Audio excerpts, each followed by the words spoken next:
I'll be happy enough for both of us, said my sister, who stole John from me.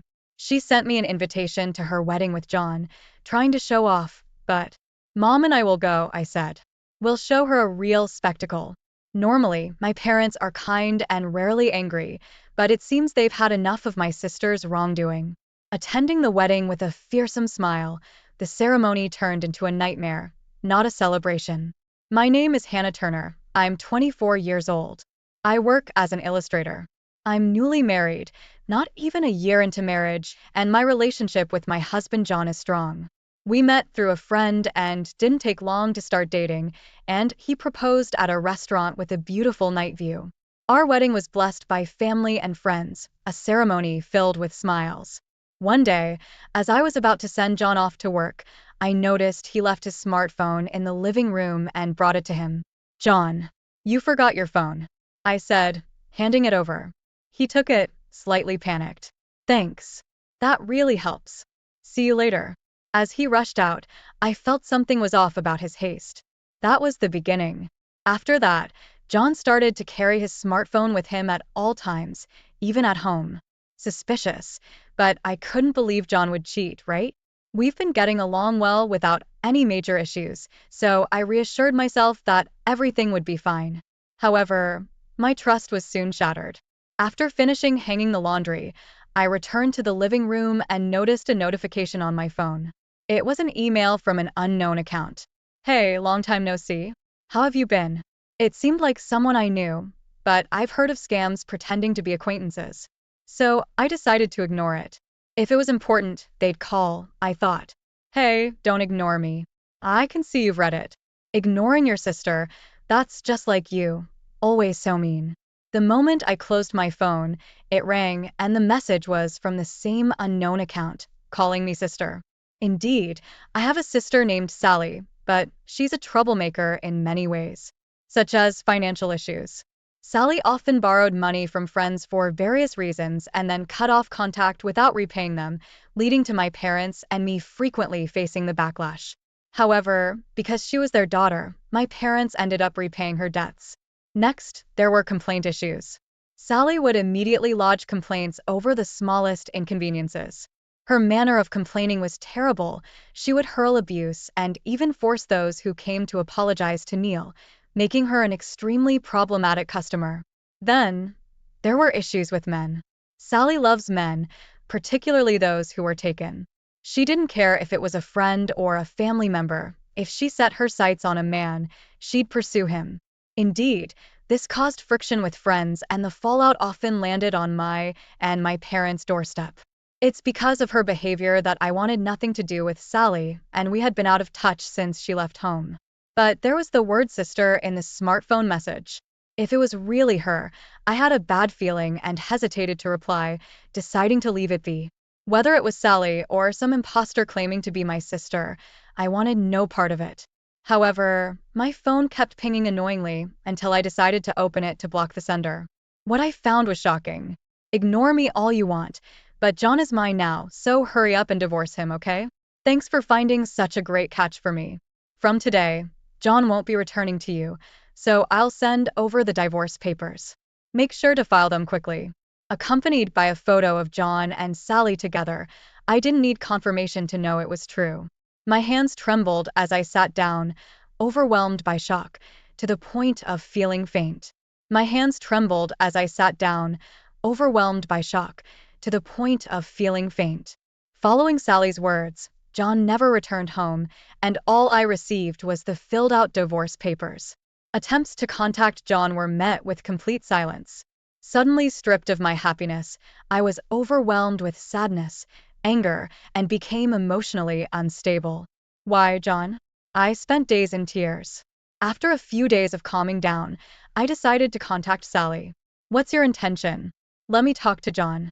You've been ignoring me all this time, and now you contact me without even a hello or apology. What's your intention? Excuse me? You're the one who should be apologizing. Just send John back here for now. No way. He doesn't want to come back. He says he loves me far more than he ever loved you. And why should I apologize? It's your fault for not being able to keep him. No matter what I said, it just didn't get through. I was already in a terrible mental state, too tired to worry or think anymore. Enough. Finally realized it's hopeless? Clinging on will only make you more disliked, you know?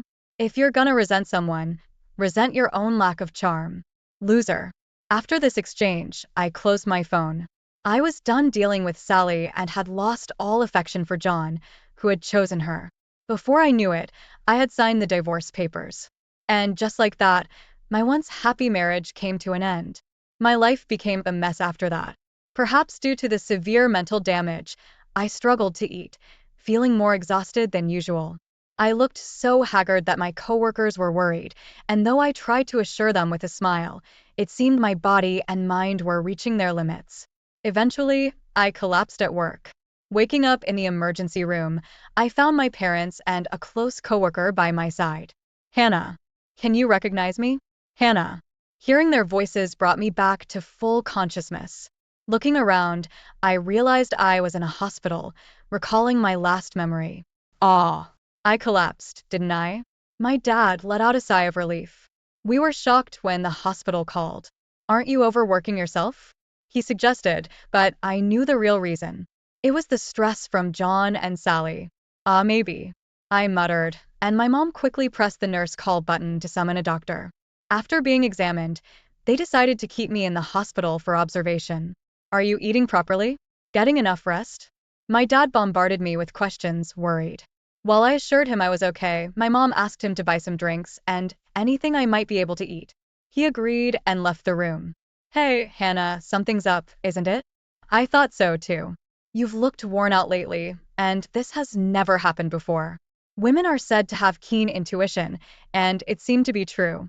I sighed and told them both about everything that had happened. I found myself crying in the middle of explaining, realizing I had reached my limit without even knowing it. I thought I was okay with it all, but turns out I really don't understand myself. As I forced a laugh, my mom squeezed my hand tightly. I had no idea all this was happening. Why didn't you tell us sooner? It's the first I've heard about the divorce. Sorry to say this in front of you, Mom, but is Sally out of her mind? I can't believe it. Both of them showed their anger towards Sally, and I could feel they were genuinely worried about me. I didn't want to worry anyone, nor did I want to make a big deal out of it. I thought it was something I could overcome on my own. I didn't want to trouble or worry anyone around me. I felt embarrassed about the situation, and part of me believed what Sally had said might be true. Maybe it's my lack of appeal that caused all this. That's nonsense. What are you talking about? Anyone can see that Sally and your ex are the unbelievable ones. Natalie is right. You did nothing wrong. To think you were suffering all alone. I'm so sorry. Both looked like they were about to cry. I regretted not relying on those around me more. My mom suggested I come back home for a while, considering my mental and physical state. And after the doctor also recommended rest, Natalie took care of the paperwork at work with my medical certificate. When my dad returned with drinks and heard about me resting at home, he immediately said I should come back. Later, Natalie managed to explain everything to my work, and HR told me, "You've got plenty of paid time off saved up, so take your time off to rest." After thanking Natalie, she told me she'd do whatever she could and that I should lean on her anytime. Over the next few days, I stayed at my parents' house. Natalie occasionally visited, and I could tell my mind and body were gradually recovering. I realized that bottling things up really isn't good. Today, Natalie visited again, and as we were enjoying cake prepared by my mom, my phone rang. Curious, I opened it and my heart raced. Hey there. How are you doing? Thought you might be wondering about us, so I decided to reach out. It was Sally, who I hadn't spoken to since the fallout. I regretted letting my guard down and checking my phone. Natalie noticed the change in my expression. What's wrong? Are you okay? Yeah. I'm fine. I replied, but it was clear something was off. Natalie asked if she could see my phone. I didn't want to worry her, but I had just realized that bottling things up wasn't good, so I nodded and handed her my phone. Natalie looked puzzled as she read the message.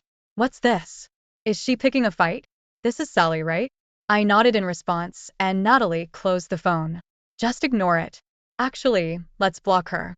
No point in dealing with someone like this, she suggested, and I agreed, opening my phone to block Sally. Just then, another message from Sally came in. We've been living together smoothly since then. And guess what? I got pregnant. You might be thinking already, but nope. John and I started our relationship 6 months ago. The word pregnant made time stop for me. We had been trying to conceive during our marriage. It would be great if we could be blessed with our baby soon, we used to say, making this message cut me deep. Tears started flowing, and Natalie, seeing me cry, took the phone from my hand. And after reading the message, she yelled, "What? I can't believe this. I'm so mad I could explode. We should sue them." Suing was something I had considered when I first received the message. But now, I didn't have the energy or will to pursue it.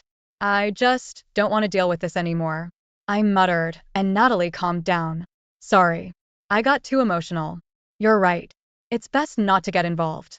Natalie's comforting back rub felt so kind, and I cried a bit more.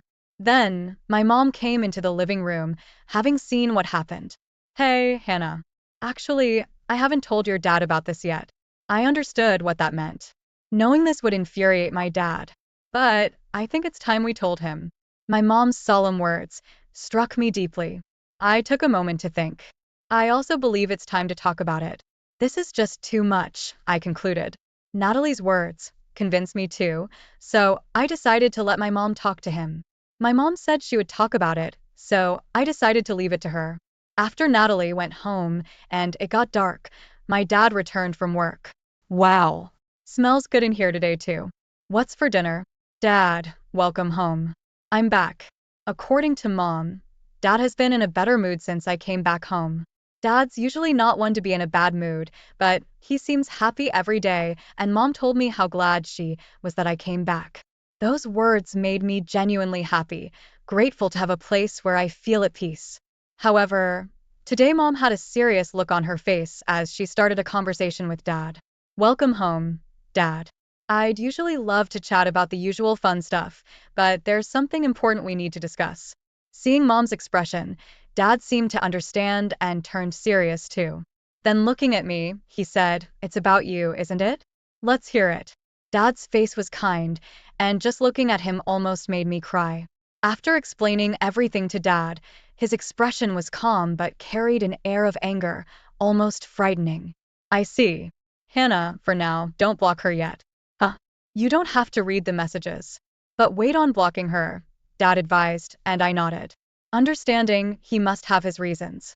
Mom tends to accept Dad's opinions in situations like this.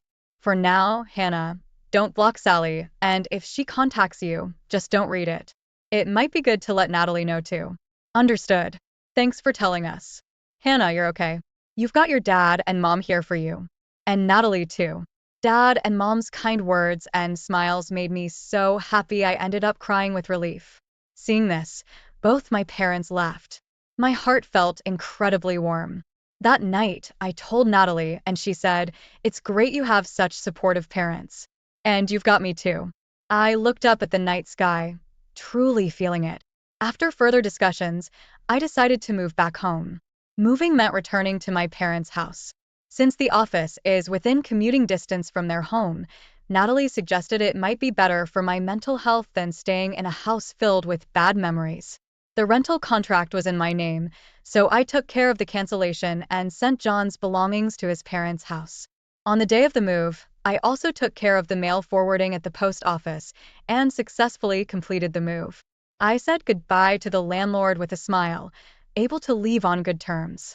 So, I started living at my parents' house again and successfully returned to work. My colleagues were very worried, but I could now answer them with a genuine smile, saying I'm okay. My boss also told me not to overdo it, making me realize once again what a great workplace I have. A few months later, I'm home. As I got home, my mom greeted me with a serious face. Welcome back, Hannah. There's something we need to talk about. Come to the living room as soon as you've changed. Oh, okay. Understood. I predicted something was up from my mom's serious expression. I changed into my casual clothes and went to the living room, where my parents were sitting with a puzzled look over a letter. I hesitantly took a seat in front of them and saw the letter placed before me. An invitation. I muttered, and Dad said, yes. It appeared to be a wedding invitation, but what could be the problem with it? Can I see it? Yes, you can. I took the invitation in my hand. The sender was, unbelievably, Sally and John. What? My voice escaped me in shock. You filed a forwarding address because you moved, right? This was sent to your house. That's right. No wonder both their faces looked grim. However, surprisingly, I felt calm. If this had happened before, I would have definitely been shocked, but now, I just felt disdained. Are you okay? My mom asked, concerned. Dad was also looking at me. Somehow, I'm much better than I thought I'd be. Seeing this, I can only feel disdain. Though, I do wonder how far they wanted to mean me. Right. Even if she's my daughter, this is beyond what I can tolerate. I'm glad Hannah isn't as shocked as we feared. But still, this is going too far. I could see flames behind my parents. I'm grateful for my dad and mom, who are angry for my sake. It's addressed to me. I don't have to go, right? I asked, and my parents looked me straight in the eye. Mom and I will go. What? We'll show them what hell looks like. What? Seeing my usually gentle parents this angry was a first for me, and it made me uneasy. But this is addressed to me. Well, we are the parents of the bride. It would be rude not to attend, right? Exactly. Our daughter's wedding, looking forward to it, Mom? Yes, really. My parents exchanged smiles. I could only give a wry smile. When I told Natalie about it, she didn't seem surprised at all. Aren't your parents right? If you're related to the bride and groom, you have to attend. But wow, a wedding, huh? I could tell she was smirking, even over the phone. Everyone around me is strong, but they're also scary when angered. On the day of the wedding, are you really going? Are you sure? Watching my parents prepare to attend the wedding, I asked anxiously. Why worry? There's nothing to be concerned about, my mom said with a smile, but her eyes weren't smiling, which made me nervous. Dad had a similar reaction, dismissing my worries as they continued their preparations. I hope it's okay. Ignoring my concerns, the sound of a car arriving could be heard. I went to check if they had called a taxi, only to find a familiar car parked outside. And who should get out but Natalie? Natalie, what are you doing here? I blurted out as I opened the door, seeing her dressed in a party dress, looking glamorous. Good morning. Are your dad and mom ready? No, answer my question. What? I'm attending the wedding too. What? I was shocked by Natalie's statement when my parents came out of the house. When I asked them what was going on, it turned out that one of John's relatives is a friend of Natalie's, and after learning about the situation, she was invited to attend as his relative's girlfriend. My parents didn't object. Instead, they seemed enthusiastic about going together. As I wondered what they were thinking, Natalie said, I can't just stay quiet after what happened to Hannah. You understand, right? Though I was anxious, I agreed. Then my parents and Natalie left for the venue in the same car. I felt maybe I should go too, but Natalie seemed to read my mind and said, if you want to see, I can show you through a video call. I decided to stay home and rely on them. Curiosity got the better of me, so I contacted Natalie for a video call. Upon arriving at the venue, my parents and Natalie went to the reception. Natalie was listed thanks to John's relatives' arrangement, but my parents weren't on the guest list since they weren't invited. The receptionist went to confirm their names, and then Sally appeared. Sally was surprised to see my parents and couldn't hide her confusion. Why are you here? Why? We're the parents. It's natural for us to come. There was some mistake, and we didn't receive an invitation, my parents said, which made Sally force a smile. The invitation was meant for Hannah. Yes. We were surprised when Hannah told us. We had no idea about the wedding. Since Hannah couldn't make it today because of work, we came instead. Sending an invitation to Hannah is fine, but you should have sent one to us too. It wouldn't look good without the bride's parents, right? My dad mentioned the lack of invitation twice. Although I couldn't see my parents' expressions through the video call Natalie was sharing, I could imagine. Right. Yes. I am your daughter after all. Of course, you be happy. Sally seemed to genuinely believe my parents came for her sake. I thought she was delusional. Then John appeared. He turned pale at the sight of my parents. Relax, John. They came to celebrate with us. They must really love me, especially since Hannah is like that. Sally reassured John, who seemed relieved and greeted my parents with a smile. John's parents also joined in, and the atmosphere became friendly and warm.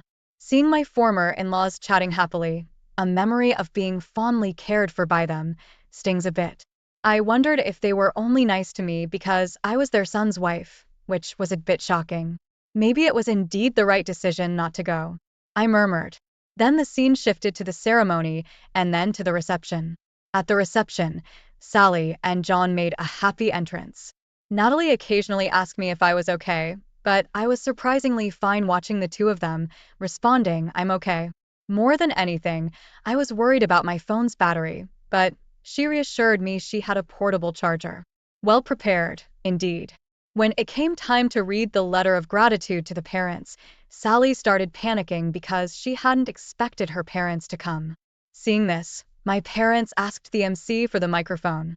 Today, we weren't actually supposed to come, so it's understandable that Sally wasn't prepared. As a surprise from us, we'd like to convey a message to our daughter, Sally. The venue erupted in applause. Sally, seemingly relieved by the save, smirked and clapped. Dad, I'm so happy. Her exaggerated gratitude was irritating. I continued watching, feeling uncomfortable. My dad then started something unbelievable with a smile. Our surprise from us to you is this, he announced, and suddenly the doors of the reception hall opened, revealing several men standing there. They all were looking outraged. I watch over the scene wondering what's going to happen. Sally turned pale at the sight of them. Our Sally is so charming that she has received affection from many men. The kind Sally has responded to all these feelings, making her our pride and joy. And today, these gentlemen wanted to give a surprise, so we brought them here. Wait, Dad, how did you know? Sally, I had no idea you were so considerate. Now, gratefully accept this surprise. My dad initiated, leading to the men storming the stage, expressing their anger. Sally tried to escape, but was confronted with accusations like, what do you mean you're marrying someone else? How much do you think I've spent on you? And pay back the money you borrowed. Sally turned pale and was nearly in tears. Watching this, Natalie coolly commented, wow, while I was stunned. John, confronting Sally with a what's going on, found her too shocked and flustered to respond. Then my mom took the microphone and began to speak. Actually, there's one more surprise. As my husband mentioned earlier, our daughter Sally is very charming, so much so that she's also popular among women. As Mom said this, several women in attendance stood up. We've invited those who expressed a desire to meet Sally. Following my mom's words, the women approached Sally. How dare you steal my man and then try to be happy yourself? Pay me the alimony for cheating with my husband. You cut off contact as soon as I lent you money. Pay me back. The situation turned into chaos. The reception hall went from buzzing to downright hellish.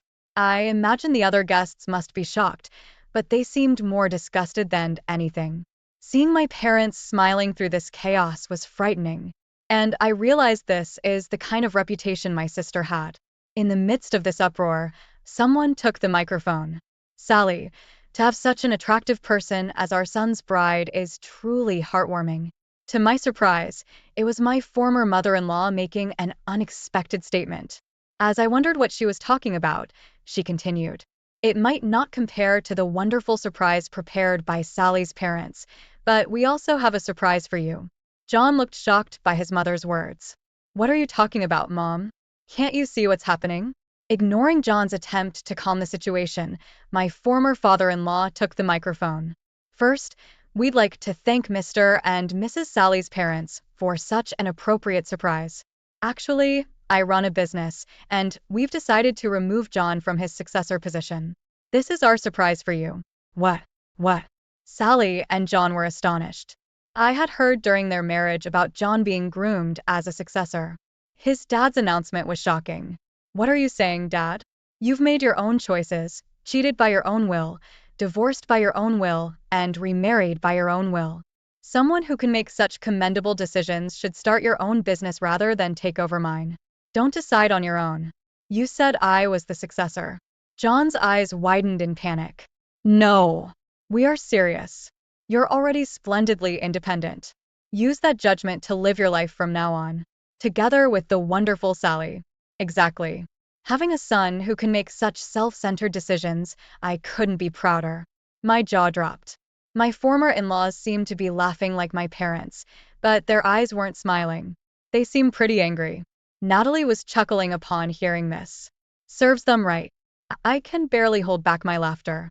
I'm just speechless. I said, and Natalie filled me in on what had happened while I was away. My former in-laws had come to apologize. They really thought of me as their own daughter. And my parents, and they had planned this surprise revenge together. Natalie had been in touch with my parents and had also heard the story from John's relatives, so she knew everything. Hearing this made me tear up, realizing I had so many people on my side. You're not alone. So many people care about you, Hannah. How could we stay silent when someone important to us is hurt? Yeah. I cried and couldn't speak properly, just nodded. Thank you. When I finally managed to say thank you, I saw my parents and former in-laws smiling kindly at me through the screen. The chaos continued at the venue, with the staff trying to intervene in the disastrous situation. Then, a man stood up and walked towards the stage. He stood in front of John. Then John collapsed to his knees. Apparently, after being told something by the man returned to his seat. Hey, what did that man say? Can't really tell from this distance unless he uses a mic. Maybe I should go ask him directly. Natalie said and moved towards the man with her phone. Excuse me. As Natalie approached, the man turned around. I was startled. Uncle. Yes, it was my dad's brother, my uncle. Natalie showed him the screen and seeing me, my uncle was surprised and very happy. Hannah, are you doing all right? I heard about today from your dad. It must have been tough. Thanks for worrying about me. But I'm okay. By the way, what did you say to John just now? That. This hotel is run by me, so I told him I'll be claiming damages. The reception hall is a mess because of the bride and groom. Hearing my uncle's words, both Natalie and I understood. That's why John turned pale. After talking with my uncle for a bit, I felt encouraged again. Trying to see Sally through the camera proved difficult due to the crowd of people surrounding her. This wedding had become anything but a celebration. Looking around, many guests had started to leave. Among them were some of John's colleagues I recognized. But even that colleague left the venue with a puzzled expression. I thought to myself, well, that figures, feeling somewhat relieved. The wedding ended in disaster, with Sally and John looking pale and exhausted at the end. And now, the bride and groom will exit, the MC announced, but by then, almost all the attendees had left and the only ones clapping were our parents, former in-laws, Natalie, and some of John's relatives. When my parents returned home, I went out to greet them and surprisingly, Natalie and John's parents were with them. I was a bit shocked, but bowed to my former in-laws. I'm sorry for not being in touch. I regret that our marriage ended this way, despite your kindness. I had been feeling guilty for not apologizing to my former in-laws after the divorce, so I took this opportunity. My former in-laws, with tears in their eyes, placed their hands on my shoulders. We should be the ones apologizing, they said, but I insisted it was unnecessary and thanked them for their care during the marriage. After that, we all had tea and chatted happily, thanking each other for the wedding events and parted on good terms.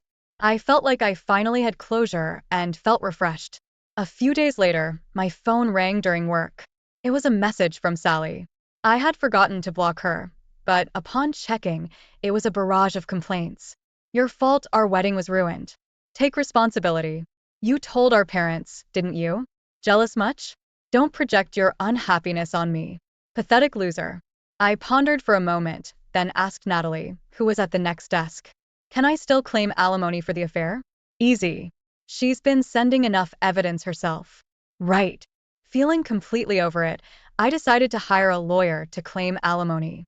I saved all the exchanges and images sent by Sally and replied to her. Thanks for all the evidence of the affair. A lawyer will be in touch, so please stop contacting me directly. A lawyer? What are you thinking? Stop it. Sally started deleting the messages and images she had sent. After telling Sally that all evidence was saved, she visibly panicked and started apologizing. Sorry. It was all lies.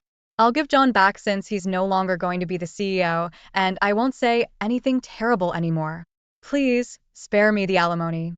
I already have debts as it is. That's none of my concern. I don't want John, and well, do whatever you like. Actually, it might have been good that you took him. I don't need a man who cheats, and in the end, you protected me. Thanks, sis. I sent that and cut off contact. After blocking Sally, she tried to reach out from different accounts, but I blocked those too. I consulted with the lawyer I was referred to and submitted the evidence.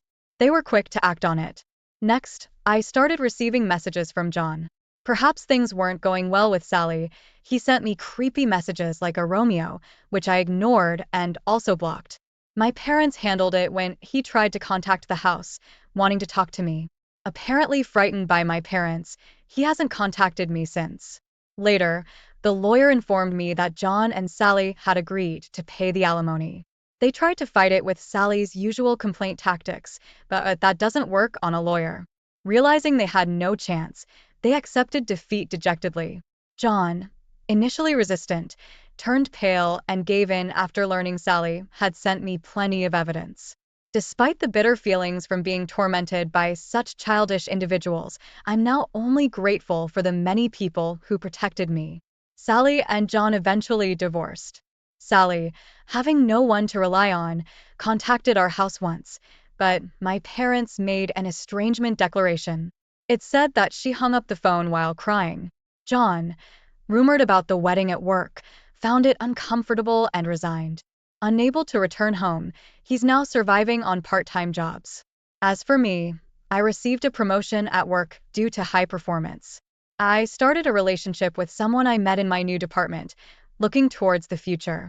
Natalie also hit it off with one of John's relatives, and we often share our love stories.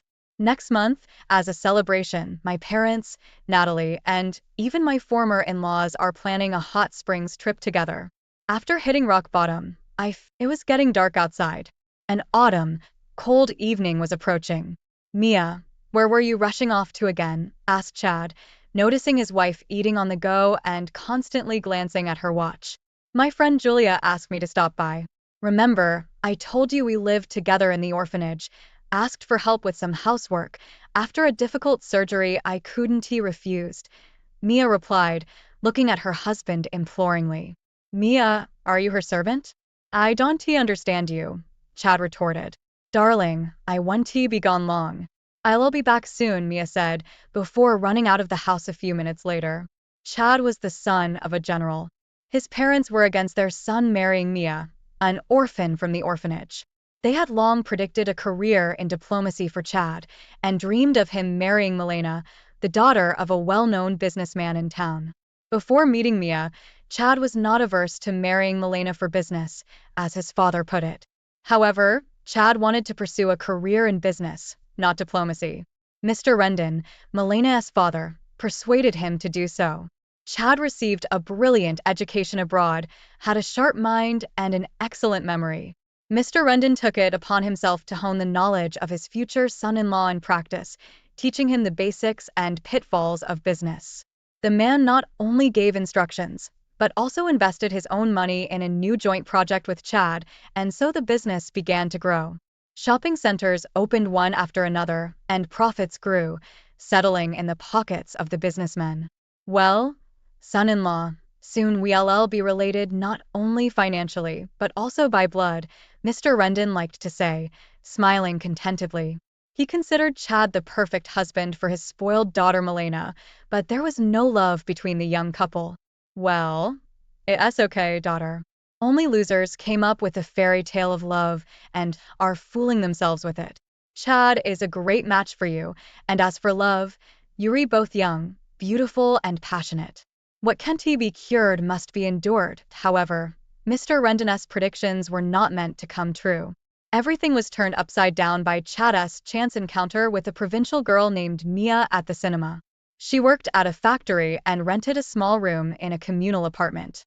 Love ignited in Chad's heart suddenly. even at the first meeting. What made Mia so attractive to him? Perhaps it was her kindness, sincerity, meekness, modesty, and tenderness, all the things that were completely absent in Milena. They had only been seeing each other for a week, but Chad, falling in love like a boy, realized that he couldn't live without Mia. The feeling was mutual. Mia was sure that she had met the man of her dreams, the one she constantly read about in romance novels. And now it had happened in real life. After several meetings, Chad proposed to Mia without telling his parents. When his parents found out what had happened, they were emotionally shocked. "Are you insane?" they screamed at him. "You are going to exchange Milena for this orphan without family. How will we face Mr. Rendon? He invested so much in you. Marrying this pauper is a disaster for everything, both business and normal life." But despite his parents' desperate objections, Chad did not cancel his decision to marry Mia. His love for her was 1,000 times stronger than his parents' attacks. Mr. Rendon reassured Chad's parents, saying, "Come on, don't be silly. He'll get married and then get divorced, I bet." He dreamed of a beautiful future for his daughter and would do everything to reunite Chad and Milena again. No guests attended Mia and Chad's wedding. Chad's parents barely crossed the threshold of the registry office and did not stay there for more than 10 minutes. But the young couple was happy together, despite everything. Chad rented a spacious apartment in a new building, and life flowed calmly and joyfully, like a family. Chad and Mia seemed to dissolve into each other and were already thinking about having a child. The peaceful idyll of Mia was suddenly interrupted by a phone call. "Mia, hello. You don't recognize me? I am Scott, your brother. I returned from prison 3 days ago." Mia's heart sank. She knew how much Chad's relatives hated her, and she was afraid to reveal the whole truth about her family, saying only that she lived in an orphanage. Mia hid that her mother was in prison for causing serious bodily harm to her stepfather, and that she died there. Mia also did not reveal that her brother was also in prison for robbery. The girl was sure that if Chad's relatives knew about this, they would never have allowed her to marry Chad and be happy. And now this call from the past. "Mia, why are you silent? Maybe you're not happy. I heard you married a millionaire. You probably have a lot of money. Can't you share with your own brother? I need a little bit. I also need a corner to live for a short time. I'll look around and return the money right away." Mia did not dare to refuse her brother and quietly said, "I'll think about how to help you." Since she and Chad got married, she left her job at the factory at her husband's request. Instead of a salary, Mia now received money from her husband on a personal card. She had been supporting her wayward brother Scott with this money for over a month. She even rented a small apartment in an old building for him. "What's wrong, Mia? Can't you buy new dresses for yourself?" Chad asked her, noticing that his wife was not updating her wardrobe at all. "Why spend so much right away? I have a lot of normal clothes," Mia evasively replied. And Chad smiled. "You're right, Mia. You're beautiful in any clothes." The only thing that worried Chad was his wife's frequent departures from home, especially in the last month, and today she had reason to leave the house again because her friend Julia asked for help. Chad knew Mia to be a kind and compassionate person who cared about the troubles of others, but he never expected her to go to such lengths. In fact, once again, Mia had gone to great lengths to help her brother by buying him groceries. She knew that if she gave him money, he would spend it on alcohol. Mia felt heavy-hearted. She knew her husband did not approve of her absences, and she was risking losing him. She tried to push away the negative thoughts, but they kept returning with renewed strength. Finally, Mia promised herself that she would tell her husband about her strange trips the next day. Little did she know, Milena's relatives did not accept Chad's decision to live with Mia. In fact, Mr. Rendon was hatching a cunning plan against Mia. He wanted to frame her for infidelity and thereby cause a divorce between Chad and Mia. Mr. Rendon's driver, Paul, accidentally saw Mia on the street with an unknown man. Just in case, he took a couple of photos and reported everything to his boss. "Well done, Paul. Excellent. You deserve a bonus from me," rejoiced Mr. Rendon. "I am lucky. I don't even have to come up with anything."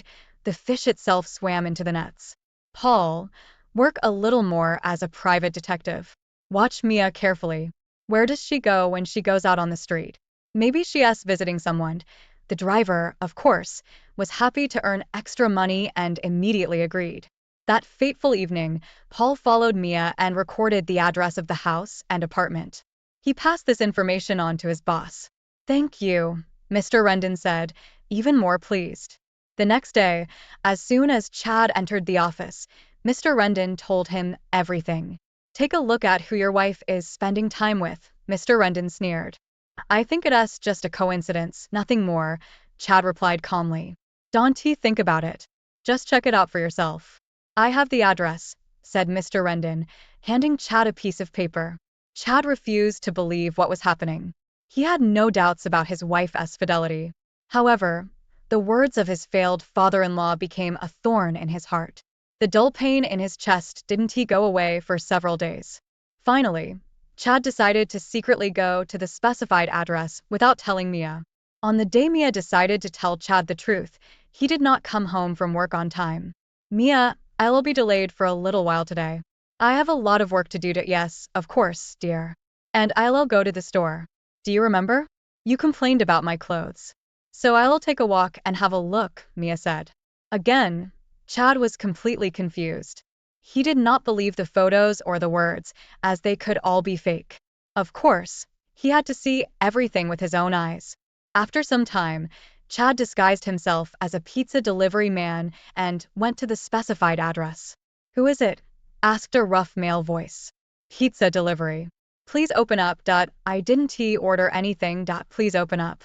Then you'll make a note of the refusal. The door creaked open. At the doorstep stood a young man with an unkempt appearance and emanating the smell of alcohol. Chad entered the room, where the man shouted, "What do you think you're doing?" Chad paid him no attention. Instead, he saw the girl standing by the window. She turned around. Mia, how could you? I am sorry, I am sorry, I am sorry, I am sorry, I am sorry, I am sorry, I am sorry, I am sorry, I am sorry, I am sorry, I am sorry, I am sorry, I am sorry, I am sorry, I am sorry. Chad, I'll explain everything. Please stay here, begged the girl. However, Chad just shook his head and rushed down the stairs onto the street. Something unimaginable was happening in his soul. He felt like life was over. The overwhelming emotions almost caused him to have an accident. An hour later, Mia came home and tearfully begged her husband to listen to her. She said that Scott was her own brother, but Chad didn't believe a single word. He decided to end his marriage once and for all, and break up with Mia completely. Although he loved his wife, he was ready to forgive everything except infidelity. Get your suitcase and leave. I'll announce the divorce, Chad said in a cold, unfamiliar voice. Mia quickly threw a few things into the suitcase and slowly walked away. Her body didn't obey, and her legs became like cotton wool. Behind her, she heard the sound of a door slamming shut behind her.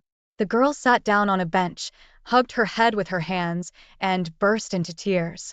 A phone call brought her back to reality. It's Chad. Chad, he's changed his mind. Mia cried out. But unfortunately, it wasn't him. It was her friend, Julia. Hey Mia, how are you? Julia cheerfully chattered. Mia couldn't take it and cried even harder into the phone. Hey, are you home? I'll be there in 10 minutes. Since childhood, Mia always shared her most intimate emotional experiences with Julia. This time was no exception. Yes, you messed up everything, and your little brother, that scoundrel, got involved. Mia, don't beat yourself up like this. Maybe everything will be okay. Chad must understand that there was no infidelity. If you have nowhere to live now, move in with me. I live alone. The apartment is small, but cozy. Julia kept talking and speaking with her inherent optimism, trying to lift Mia's spirits. But Mia refused to accept what had happened. She didn't lose hope and waited for her beloved. She was sure that Chad would come for her and take her back. Naively, almost childishly, but the girl believed with all her heart in the fairy tale she had invented. Days passed one by one, and with each day, Mia's financial situation worsened. Even small expenses seemed catastrophic as the remnants of the money given to her by Chad melted away. Julia, I need to find a job, Mia said, realizing that waiting for her lost happiness wouldn't fill her stomach. Yes, Julia replied. I agree, my friend. We can't go on like this for much longer. Julia worked as a nurse in a hospital, but her salary was barely enough to pay for their apartment and groceries. Meanwhile, Mia wandered around the city searching for work, receiving rejection after rejection. She was particularly hurt when her former factory turned her away after the HR manager found out that she was no longer the wife of a millionaire. Desperate, Mia sat down on a bench in the park and watched the passers-by with tearful eyes. A gray-haired man of respectable age approached her and asked, Miss, are you okay? Mia silently nodded and told the first person she met that she really needed a job. If you like, come to our community with me. I heard from our concierge that they need a janitor. Do you agree? Yes, of course. As a janitor, Mia worked tirelessly. Within a few days, she rubbed large blisters, but it didn't bother her. At least she had her own piece of bread and wouldn't be a burden on Julia. But one day, Mia suddenly felt sick, dizzy, and barely made it to the bench. After a few seconds, the malaise went away and Mia returned to work. In the evening, the short attacks repeated. Dear, something's not right. Are you pregnant, perhaps? Julia suspected trouble. Mia was horrified at the thought, but soon her fears were confirmed. Physically, you probably can't work anymore, Julia sighed. Even she, an optimist in life, was upset. Where could they get the money to support the child? However, she tried not to show her gloomy mood to her friend. Mia was thinking about something else entirely. I need to tell Chad about the baby. He'll find out and be happy, and we'll be together again. Julia seemed to read her mind. Why should you be the only one carrying this burden? The child has a father, and he should also be involved in its life. I agree, Julia. I just need to see Chad. Everything will be the same as before. But Chad's mobile phone had not been answered since their breakup. So Mia mustered up the courage and went to his parents' house to find out where Chad could be found. Chad's mother opened the door and immediately attacked Mia, not letting her say a word. How dare you come here, you ungrateful girl? You deceived my son. What more do you want? Mia was stunned by the greeting, but found the strength to respond. I need to talk to Chad and tell him he will be a father, and you will be a grandmother. What? The woman turned purple, her voice trembling with indignation. Tell your lover. You have the child. Then deal with him yourself. Tears welled up in Mia's eyes, and she could barely hold them back. Anyway, if you came here, take this. Chad's mother handed Mia a few sheets of fine paper. What's this? Mia asked, confused. Divorce papers. You won't have to go to court, the woman replied indifferently. Also, Chad will soon marry a girl who is truly worthy of him. So don't come here anymore. Mia didn't remember how she made it to Julia's house. Everything was a blur. Today, she buried her last chance for a happy life.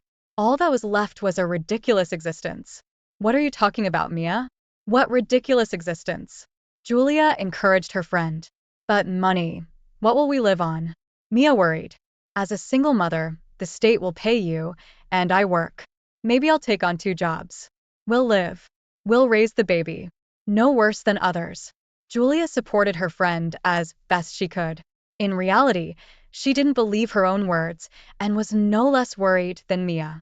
But it was Julia's support that gave Mia the strength not to fall into depression. Despite her friend's persistent urging to give up work, Mia worked as a janitor until almost the very end of her pregnancy. On New Year's Eve, she gave birth to a daughter, whom the friends decided to name Sarah. Mia and Julia adored the little girl, but it was hard to provide for herself and her child. One day, there was a knock on the door, and Scott was standing on the doorstep. Hi. Forgive me. I know you think I'm a monster because of me. You lost your husband. But people change, and I've changed for the better. You know, I'm not rich at all, but I'll help as much as I can. Mia couldn't refuse his help, and she had no choice. Thus, 3 years passed. They were difficult, but at the same time, happy for Julia and Mia. They raised Sarah together and tried to deal with life's troubles together. Scott often came to visit them and helped as much as he could. Mia forgave him a long time ago. One day, Scott was walking on a crosswalk and intended to go to Mia and Julia's house. Suddenly, He heard the screech of brakes, and a car stopped just centimeters away from him. "Excuse me, are you all right?" "Thank God. For the first time in my life, I did not notice a pedestrian," said a frightened man approaching Scott. "Didn't you see me? Did you forget your eyes at home?" Scott grumbled, dissatisfied. He felt like he had seen the face of this driver before, but he couldn't remember where. "Consider it so. I can compensate you for moral damage," said the man staring at the stranger. Suddenly, he realized that it was the same man he saw at the apartment with Mia. "Do you know Mia?" he asked loudly. "Of course I do. I'm her brother. You shouldn't have left Mia. You ruined her life for no reason." "Ruined her life?" "Yes, that's right, I did. And not just for her, but for myself as well." Memories flooded Chad. He had met Mia, fallen in love, against his parents' wishes, broken up because of a ridiculous incident, and regretted it ever since. His marriage to Milena didn't work out. Milena preferred a reckless lifestyle, spending her father's and husband's money. There was not a drop of love in his marriage, and after 6 months, despite her father's pleas, they divorced. Chad was afraid to admit to himself that he couldn't forget Mia. He had driven her away, but love cannot be driven out of the heart. It still belonged to Mia. He didn't have the courage to admit his guilt for all these years. He was guilty of not listening to Mia and not giving her a chance to explain everything. Guilty of not meeting with her when Mia asked for it. He was guilty of not looking for Mia all these years, although not a day went by without him thinking about her. What is this? Late remorse? Probably.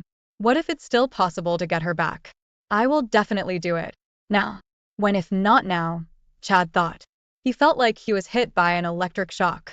"Scott, tell me, where does Mia live? Please. I really need to see her. Where have you been before?" When Mia and Julia were freezing and hungry in a cold apartment. When Mia, pregnant, spent all day cleaning the yard. "Yeah, you were enjoying life with your millions," said Scott angrily. Chad, taken aback, replied, "I didn't know anything." But Scott couldn't calm down. "You didn't know anything? Oh yeah, that's indeed a good excuse. But maybe you didn't want to know." "Give me the address, please," asked Chad. He was in such a state of emotion that he did not notice Scott's insulting taunts. Calming down a little, Scott scribbled it on paper. "Take it. Perhaps not everything is lost for you yet." Chad ran up the stairs to Julia's apartment. However, the girl responded shortly to his heart-wrenching monologue. "Don't break the drama in 2 acts in front of me. You hurt Mia, hurt her badly. So it's up to her to decide whether you should be in her life or not. By the way, she should be back from work right now." At that moment, the door opened and Mia, emaciated and growing up, entered the apartment. Chad couldn't take his eyes off her. The same bottomless, infinitely familiar eyes, fragile shoulders, tender hands. Mia, his Mia. All the prepared speeches flew out of Chad's head and he could only whisper softly, "Forgive me." He looked into her eyes and understood. No, this is not the end. This is the beginning of something important